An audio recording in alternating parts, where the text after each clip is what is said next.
Salam Nusantara warga Konoha sekalian, selamat datang kembali di channel Ray Konoha. Dilansir dari kompas.com, ternyata Deddy Mulyadi terkejut ya, kaget, terheran-heran. Kenapa? Ternyata dana pembangunan dari Masjid Al-Jabar yang sangat mewah itu, yang super duper mewah itu, dibangun ya, sebagian duitnya dari dana PEN dari sekitar 3,4 triliun sebagian, tapi ya. Dan anehnya, konon katanya pembangunan masjid ini ya menggunakan riba. Wow, benarkah seperti itu? Nah, yang jadi pertanyaan, apakah pembangunan masjid ini benar-benar ya menggunakan riba?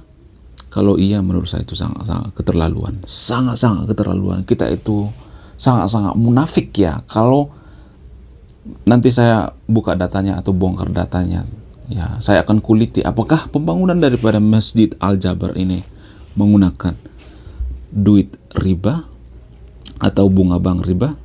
Apa itu PEN? Apakah boleh membangun masjid yang super duper mewah sekelas Al-Jabar ini kalau masih banyak warga Jawa Barat yang miskin, kelaparan, gembel, tidur di bawah kolong jembatan dan lain sebagainya, nggak punya rumah dan lain sebagainya? Apakah boleh? Menarik untuk kita kuliti ya. Dilansir dari kompas.com, dan semua yang saya katakan di video ini ada sumber, ada datanya. Nanti akan saya tampilkan datanya di depan atau di belakang juga. Berdasarkan data dari kompas.com, Gubernur terpilih Jawa Barat Kang Deddy Mulyadi atau KDM mengungkapkan sebagian dari uang program pemulihan ekonomi atau PEN ya sebesar 3,4 triliun. Wow, gede juga ternyata ya. 3,4 triliun telah digunakan untuk membangun Masjid Al-Jabar ya. Nah, berita sialnya, di pemerintahan KDM atau Kang Deddy Mulyadi yang baru sekarang ini, Jawa Barat tengah menghadapi kewajiban pembayaran. Wow, luar biasa. Nah, yang jadi pertanyaan, apa itu PEN? Dilansir dari Kemenkeu, Kementerian Keuangan, apa itu pengertian dari PEN? PEN itu adalah program pemulihan ekonomi nasional. Ya. Jadi ini merupakan salah satu rangkaian kegiatan untuk mengurangi dampak COVID-19 tahun kemarin ya. Jadi provinsi-provinsi yang terdampak ya, Kemenkeu menggelontorkan dana. Tapi ya, walaupun menggelontorkan dana dari pihak Kemenkeu, akan tetapi bukan gratis coy, bukan gratis. Nggak ada makan siang gratis di dunia ini, nggak ada yang gratis ya. Lalu apakah dana PEN ini menggunakan riba? Mari kita kuliti, mari kita bongkar ya. Dilansir dari CNBC News, dalam pasal 20 program PEN melalui belanja negara disebutkan pemberian bunga kepada perbankan ya, perusahaan pembiayaan serta lembaga penyalur program kredit pemerintah seperti dana PEN ini disubsidi, tapi tetap ada bunga. Tetap ada bunga. Jadi kalau misalnya ada yang mengatakan, oh ini nggak boleh, ini riba dan sebagainya, itu tuh lihat, pembangunan Masjid Al-Jabar yang super duper mewah itu menggunakan dana bank tuh ya. Jadi kita jangan terlalu munafik deh ya, jangan terlalu naif gitu dari orang. Kalian tuh menggunakan riba dan sebagainya, bla bla bla. Bullshit. Apa sih definisi daripada riba? Menurut data, menurut sumber ya, saya akan tampilkan data dan sumbernya nanti di depan atau di belakangnya. Riba adalah konsep dalam agama mayoritas di Konoha yang merujuk pada praktek mengambil keuntungan yang tidak adil dan tidak sah secara transaksi keuangan, terutama dalam bentuk bunga atau biaya yang tidak proporsional. Nah, jadi ada beberapa definisi riba dalam artian. Yang pertama misalnya mengambil keuntungan yang tidak adil, mengambil keuntungan yang tidak adil atau tidak sah secara transaksi keuangan. Menurut saya ini masih abu-abu ya, atau rancu ya. Karena saya perhatikan ya, pengertian daripada riba itu sampai sekarang juga masih ranah abu-abu, masih belum ada satu peraturan yang saklek gitu ya. Riba itu seperti ini, nggak ada seperti itu, masih abu-abu. Ada yang mengatakan bahwa bunga bank itu riba, ada yang mengatakan enggak, itu cuma ongkos bayar, ada yang mengatakan seperti itu. Tapi kalau misalnya kita berpikir secara rasional, kita ambil dari sudut pandang yang masuk akal misalnya. Kalau lu punya bank misalnya, katakanlah bank EFGF misalnya ya. Lu punya bank, terus lu punya karyawan 1.000 orang untuk mengoperasikan perusahaan Anda, usaha Anda, ya, perbankan Anda. Nah, yang jadi permasalahan, untuk membiayai 1.000 orang ini, karyawan Anda, itu duitnya dari mana? Dari mana duitnya? Dari mana? Kata Ustadz Mansur, dari mana duitnya? Untuk ngaji karyawan itu dari mana duitnya? Kalau misalnya kita mengandalkan bagi hasil misalnya, bagaimana mungkin kita mengandalkan bagi hasil sedangkan dikasih pinjaman kur aja yang bunganya sangat sedikit atau disubsidi, ada yang macet. Kalau ada yang macet, gimana kita mau biayai karyawan coba? Sungguh tidak masuk akal. Sungguh tidak masuk akal. Jadi menurut saya itu ya, masalah riba ini kontekstual, tergantung kondisi, lingkungan. Kalau mungkin di zaman dulu ya seperti itu ya, kondisinya zaman dulu seperti itu ya, tapi zaman sekarang kan beda lagi. Yang saya tahu ya, zaman dulu itu riba itu seperti rentenir ya, bukan seperti bank-bank konvensional seperti sekarang ini ya. Itu kan sama bunganya ya. Misalnya nih kita pinjam 20 juta, sejuta per bulan, sekitar 22 bulan misalnya, atau 24 bulan. Itu kan berikut dengan pangkalnya.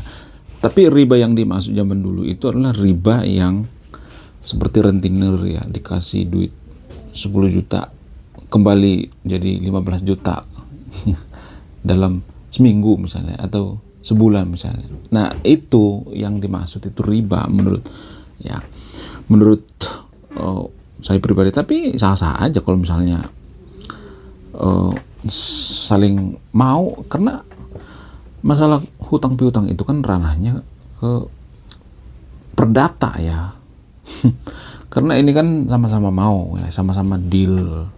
Kalau misalnya lu nggak mau pinjam, ya nggak bakal dikasih pinjam. Nggak ada orang mau minjamkan duit itu dipaksa. Lu harus minjam ya, nggak boleh ya. Lu harus minjam, nggak boleh.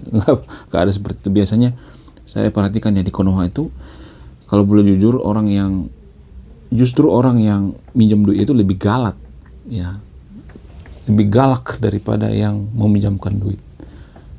Waktu lagi butuh-butuhnya akan ngemis-ngemis ya, seperti orang tersakiti di dunia. Pak, tolonglah Pak, tolong saya mau pinjam duit, tolong saya nggak bisa makan lagi, bla bla bla bla. Ada alasan, berbagai alasan. Biasanya ya, berdasarkan pengamatan saya, semakin seseorang itu mengemis-ngemis minjem duit, maka akan semakin susah mengembalikan duit itu ya. Ini ilmu yang sangat berharga, yang sangat penting. Butuh puluhan buku ya, kita membaca puluhan buku baru kita dapat ilmu ini. Ciri-cirinya seperti itu. Ciri-ciri kalau misalnya nih ada teman kita minjem duit ke kita, kalau dia semakin memelas, semakin seperti orang tersakiti di dunia, banyak alasan dan sebagainya, maka akan semakin susah itu duitnya kembali. Tapi kalau ada orang misalnya minjem duit tapi dia lebih ke cuek ya, nggak terlalu butuh-butuh banget. Kalau lu ngasih ya sok ngasih, kalau lu nggak ngasih nggak jadi masalah. Kalau ada seperti, berarti biasanya ya, nggak semuanya, tapi biasanya duit itu akan kembali. Dan tergantung karakternya juga. Kalau karakternya baik, maka dia akan mengembalikan duitnya dengan tepat waktu sebelum jatuh tempo. Tapi kalau karakternya buruk, yang ada kita diblokir ya di WA. Karena apa? Karena story-nya jalan-jalan tapi dia punya utang. Jadi menurut saya pribadi itu, konsep riba itu zaman dulu zaman sekarang itu konseptual ya, bukan tekstual.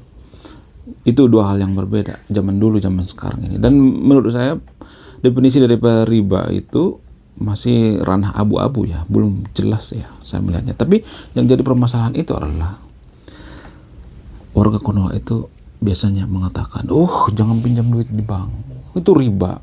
Padahal bangun masjid itu pakai bunga juga tuh, walaupun menggunakan dana pen. Jadi kita itu adalah bangsa yang sangat-sangat munafik ya. Warga Konoha itu adalah bangsa-bangsa yang sangat munafik itu sampai ke tulang-tulang. Jadi jangan ada yang mengatakan bahwa itu bang riba. Jangan ya, bangun masjid aja kita menggunakan bunga bank kok. Ini menurut data. Bukan saya ngarang-ngarang sendiri ya.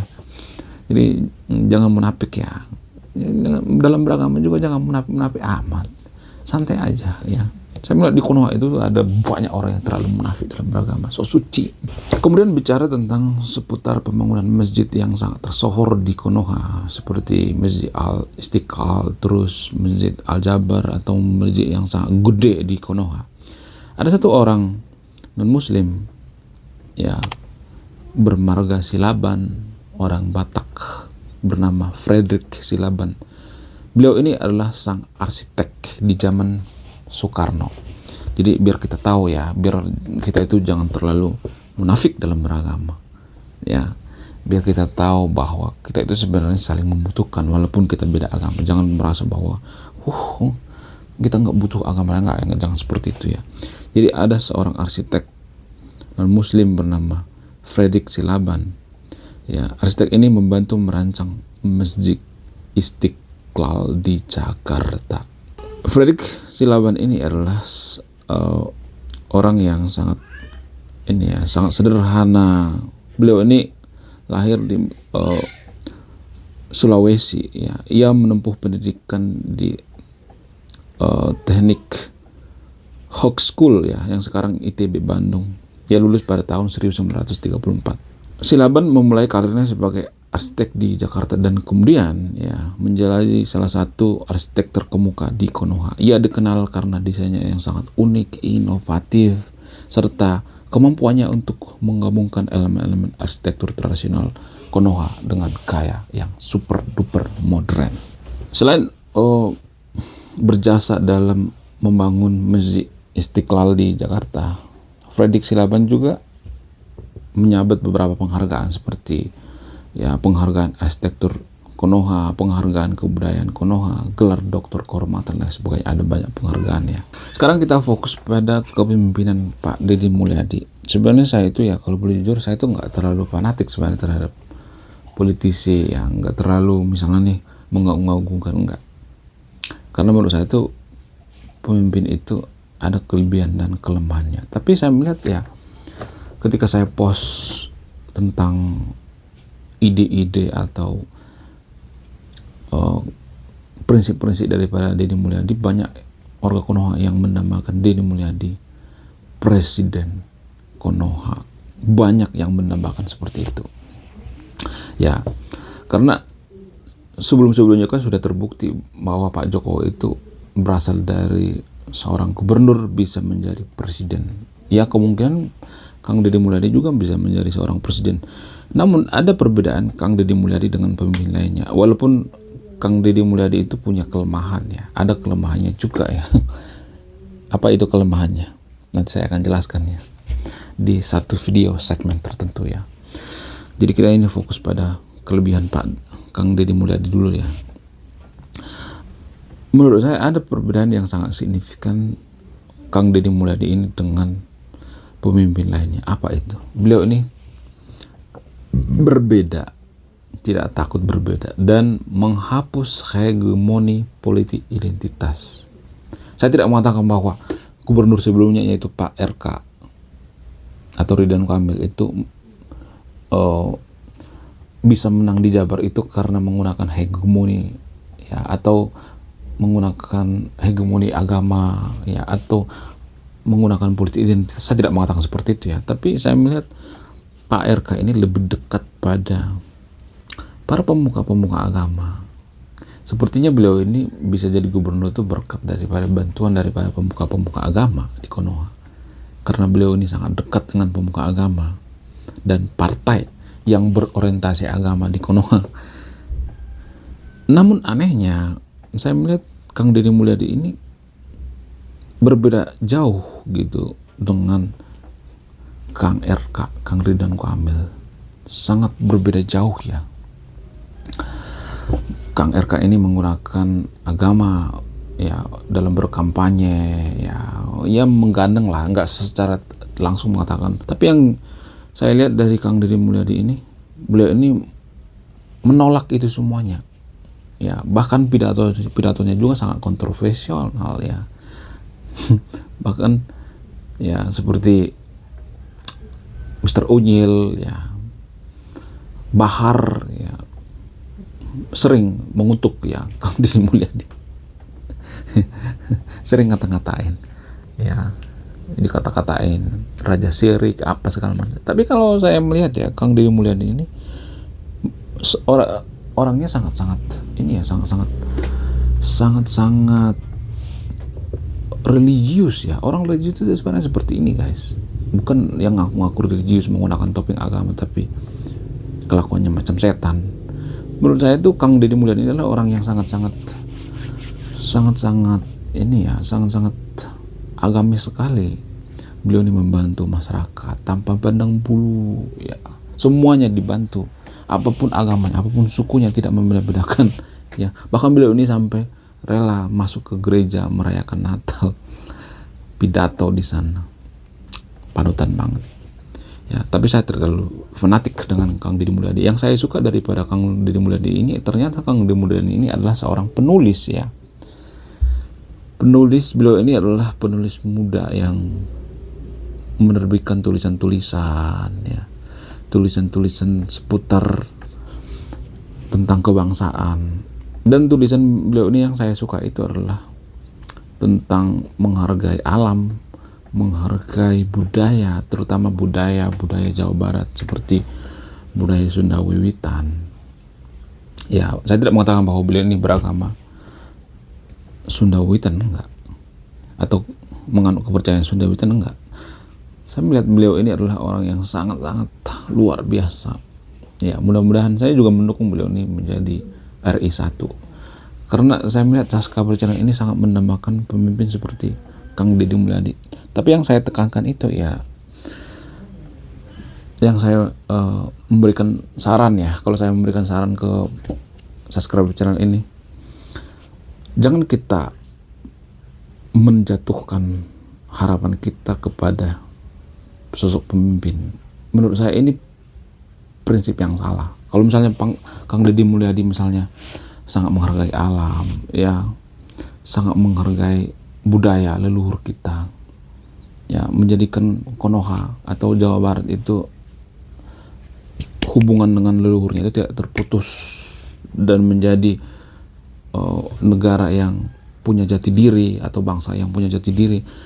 Jangan kita menggantungkan harapan kita pada hanya satu orang gitu pemimpin. Mulai dari diri kita sendiri ya. Jadi pesan saya sama yang nonton video ini, subscribe channel ini, mulai dari diri kita sendiri. Jangan kita menggantungkan harapan kita terlalu tinggi terhadap Kang Deddy Mulyadi, karena Kang Deddy Mulyadi juga manusia biasa, sama seperti Pak Jokowi zaman dulu. Zaman dulu itu Pak Jokowi itu diagung-agungkan, wah, dielu-elukan, tapi sekarang dikata-katain tuh Pak Jokowi, saya melihatnya. Ya. Ada semacam kebiasaan buruk warga Konoha itu dalam mencintai pemimpin. Kalau cinta-cinta banget, kalau benci-benci banget.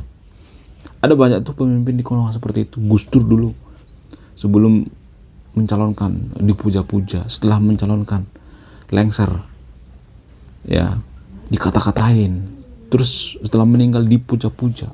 Soeharto juga seperti itu, waktu menjabat dipuja-puja, setelah lengser karena faktor daripada eksternal, yaitu faktor ekonomi, krisis moneter, Soeharto dikata-katain. Soekarno juga seperti itu. Jadi jangan seperti itu ya. Pak Mulyono juga seperti itu, karena sekarang sudah nggak menjabat lagi, dikata-katain. Sekarang Pak KDM ini lagi dipuja-puja, tapi sebelumnya beliau ini katanya sering dilaporkan penistaan agama, apalah, bahkan pernah diludahi katanya. Bayangkan coba, seorang bupati pernah diludahi ya. Jadi yang saya perhatikan dari kebiasaan warga Konoha itu, Kalau mencintai pemimpin itu mencintainya terlalu berlebihan, terlalu fanatik.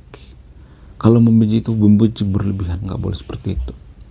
Ya, standar-standar aja. Saya juga pengen Kang Deddy Mulyadi itu jadi presiden, tapi saya tidak terlalu menggantungkan harapan pada beliau ini karena suatu saat beliau ini berubah pikiran, tidak seperti sekarang ini, saya tidak akan kecewa karena yang tahu sifat atau karakter mereka itu sebenarnya ya orang-orang terdekat mereka, bukan kita ini kan hanya melihat dari media. Orang-orang terdekat mereka yang tahu sifat asli mereka. Ya, media itu kan bisa dipoles, ya, bisa disetting sedemikian rupa. Yang tahu sifat aslinya itu adalah hanya keluarganya, hanya koleganya, teman-teman dekatnya. Ya, yang saya suka daripada Kang Deddy Mulyadi itu bukan karena dia orang Jawa Barat, bukan seperti itu, tapi idenya yang saya suka itu pola pikirnya yang saya suka daripada Kang Deddy Mulyadi. Jadi di antara sahabat yang terus video, kalau misalnya pengen saya bahas tentang KDM, ya secara langsung saya mengendorse KDM walaupun saya tidak dibayar. Apa salahnya ya? Walaupun saya tetap walaupun saya disuruh mengendorse Kang Deddy Mulyadi oleh netizen atau subscriber channel ini, saya tidak mengharapkan imbalan, dan suatu saat dia berubah, misalnya menjabat jadi presiden, jadi apa gitu, saya tidak akan kecewa. Kenapa? Karena saya tidak terlalu menekankan harapan pada Kang Deddy Mulyadi. Saya menekankan harapan pada yang nonton video ini, diri kitalah yang merubah suasana itu. Kalau Kang Deddy Mulyadi mengatakan kita harus menjadi bangsa yang punya karakter, ya tidak boleh menggunakan embel-embel agama dalam kampanye dan lain sebagainya, ya mulai dari diri kita sendiri. Jangan misalnya nih, kalau misalnya ada calon pemimpin ya yang menggunakan embel-embel agama, kita puja-puja, jangan seperti itu. Ya cuekin aja kalau ada orang mengatakan seperti itu. Cara untuk menggagalkan politik identitas itu ya mencuekinya gitu, jangan memilihnya. Itu menurut saya pribadi ya. Kemudian yang saya suka dari pemikiran daripada Kang Deddy Mulyadi adalah orang yang menista agama itu adalah orang kaya yang tertawa terbahak-bahak, tidak peduli dengan orang miskin yang kelaparan. Orang yang menista agama itu adalah ya pemerintah yang jolim, yang tidak memperhatikan masyarakatnya bisa berobat atau tidak. Orang yang menista agama itu adalah orang yang tidak peduli dengan anak yatim, orang miskin dan lain sebagainya. Itu adalah penista agama yang sebenarnya saya juga setuju ya. Setuju dengan pernyataan Mulyadi. Itu yang bikin saya tertarik dengan pemikiran-pemikiran daripada Kang Deddy Mulyadi, dan komunikasinya juga dari kalangan bawah sampai kalangan atas dia bisa berkomunikasi. Dari kaum intelektual sampai kaum rebahan dia bisa berkomunikasi ya. Salut dengan Kang Deddy Mulyadi. Cuman kekurangannya ada satu. Apa itu? Dia tidak disupport oleh, ya sebenarnya ini pribadinya dia. Kita nggak berhak mengurusi masalah pribadinya. Dia tidak disupport oleh wanita yang tepat. Itu doang kekurangannya. Oke. Sekian video ini. Saya Rekono. Salam rasional.